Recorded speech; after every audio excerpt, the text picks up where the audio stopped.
performance, and he justified his selection. And Arteta's been going on for a while about how well he's doing in training and how he trusts him, and people crying about him saying that. But he did trust him.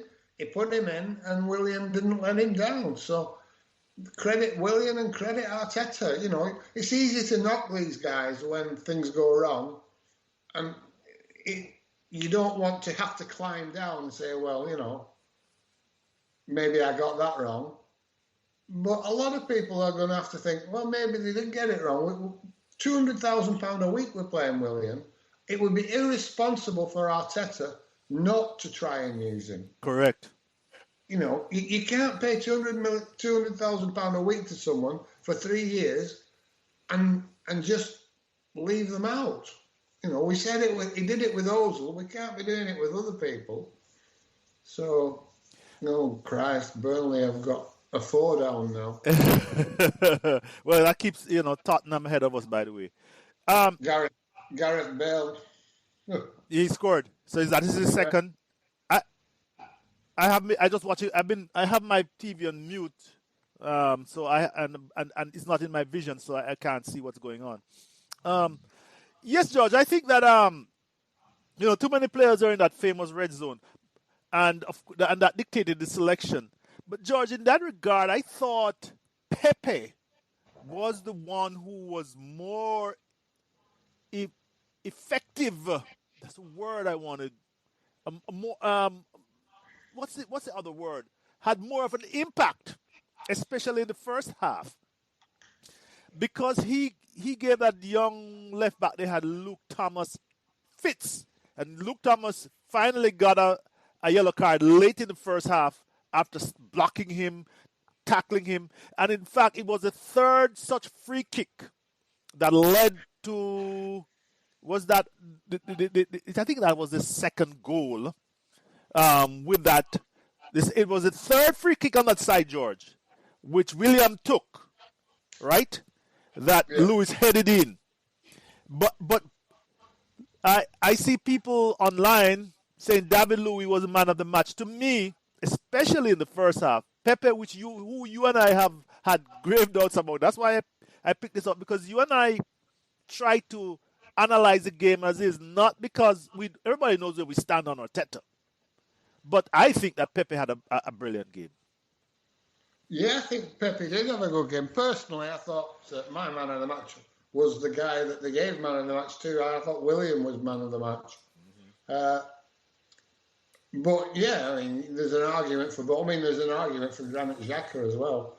So I think they all played well. True. I mean, Cedric, for me, he had a good game. David Luiz certainly had a good game, and Mari, apart from letting Tielemans get away, making the mistake for the first goal, I thought he had a good game. But that's a split-second decision for him not to go out and try and close Tielemans down is a mistake. But it's a split-second decision. And once you've made it, you're committed. You know, it's not like it's an ongoing mistake. You either go with Vardy or you don't. Right. And he chose to go with him. Yes. And if you think that El Neni was in a position where he could have gone out and closed Tielemans down, Mari's bad decision wouldn't have been a bad decision if El Neni had made the right decision and gone and closed Tielemans down. So it's easy to point the finger and say, oh, that was terrible from Mari, but it was a decision he made, and El Neni didn't do his job.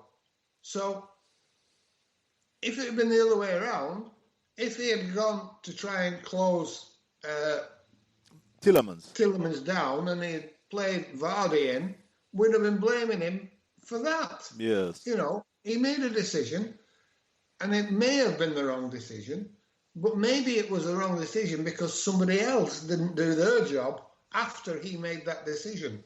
True. So, and that was, yeah. But apart from that, he had a good game. By the way, George, Closed on the ball. there was one point where he was in a foot race with Vardy, and nobody between them and the goal. Right, I remember that. And I thought, oh, we're in trouble here. Yes. Vardy will just leave him in his wake. And he didn't.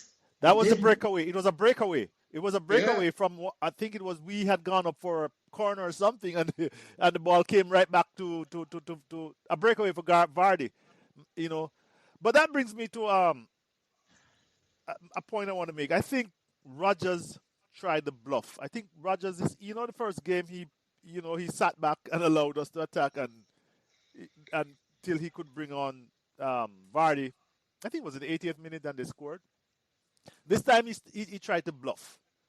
And I'm going to give Arteta and the team credit because we refused to take the bluff. Because even though they scored the first goal, George, and last podcast, I feared the first goal and you were counseling me, well, every team tries to get the first goal. But we responded well and got our 3 goals. Yeah, we did. You can analyse it and look at it and cut it up, but it's quite simple. We had 11 players who played well, and the manager picked a good team and a balanced team. Lacazette, I thought he did really well as well. Yes, he did. He did. For all his faults, I mean, he offers more at number 9 than Aubameyang. He contributes more to the overall game, but he doesn't contribute with goals in the same way. So I thought he played well. We look like we can play the ball in and around the box and keep it more with him in the team. But we look to have more control with him in the team. Yes, but George, he's not gonna play him and Aubameyang together. I'm convinced of that, and it's a pity. I mean, it's a difficult choice for him. It's a pity. But Lacazette scored a penalty, and George, I have to make a comment on this. That is a penalty that what's the ref's name? Went to the VAR and gave towards the end of the first half. George, I don't know if you remember in 2017-18, when indeed he was fresh to that team. Blatant penalty call at the Emirates. Held up his arm, the ball struck him.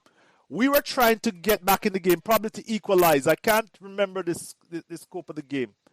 And I did a little research, George, and none of the news reports of that time that are still available online mention that at that time, indeed, he had a blatant penalty that Mike Dean looked on and turned on. Hands raised in the air, George, close to his about the level of his head when the ball struck him.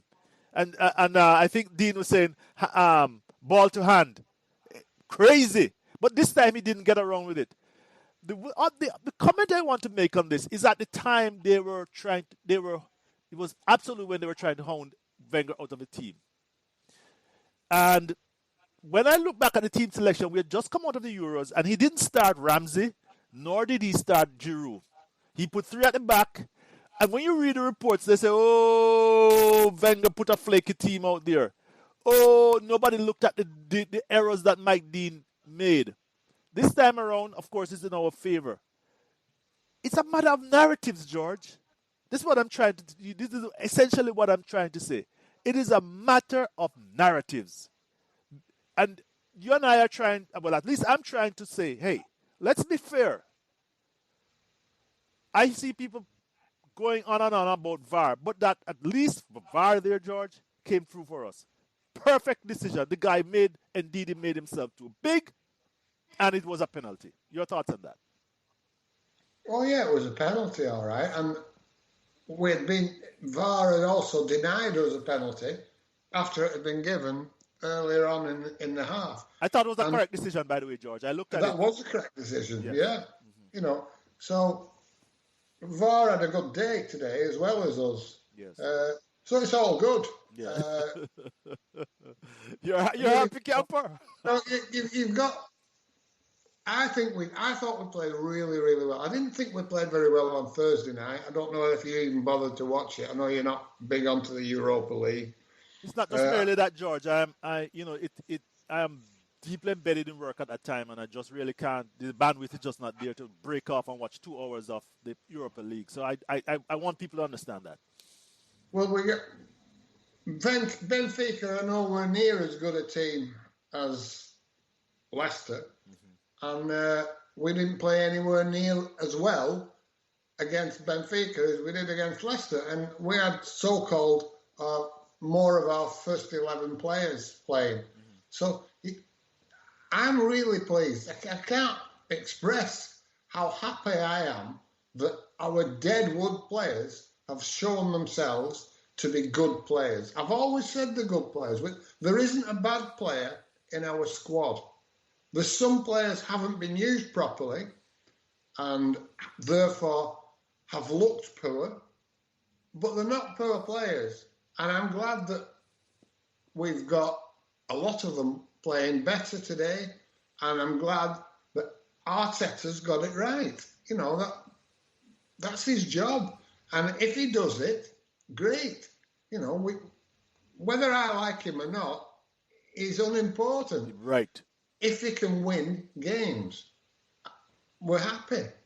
You know, if with his, because at the end of the day, that's the object of the game.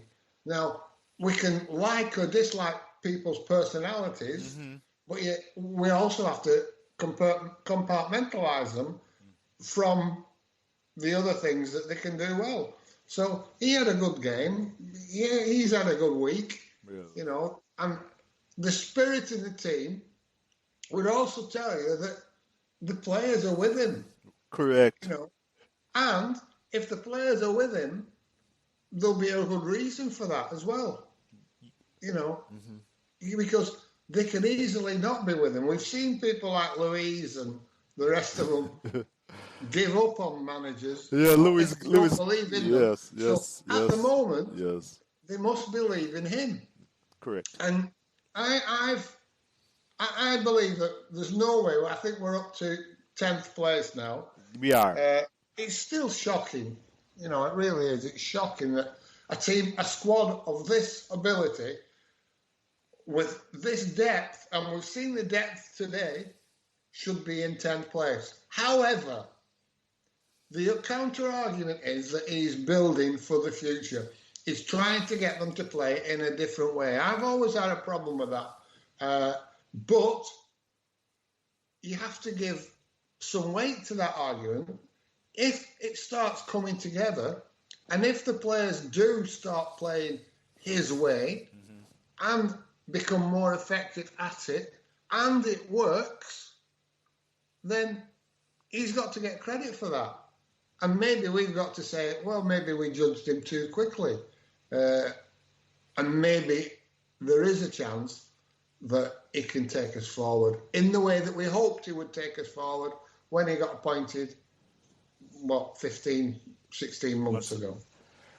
I don't know. I mean, like I say, he's done some stuff that no matter what happens from here on in, I'll never be happy about.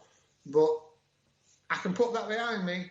If the players are buying into it, there's a reason for it. And the reason might be that they see he's doing that there's a possibility that they can improve results and performances if they follow his instructions. So we'll have to see how it goes. We're on the up. We're quick to kick him when we're on the down. So let's give him some credit while we're on the up, even though it's only the crest of a little ripple rather than the crest of a wave. Well, you know, George, life is like this. It goes in waves, ups and downs. It's the amplitude of the wave, the amplitude of the downs, the amplitude of the ups that we are concerned about if it forms a trend. But George, it's a positive note. Let's not take away from him in this episode. We have Tottenham coming up next.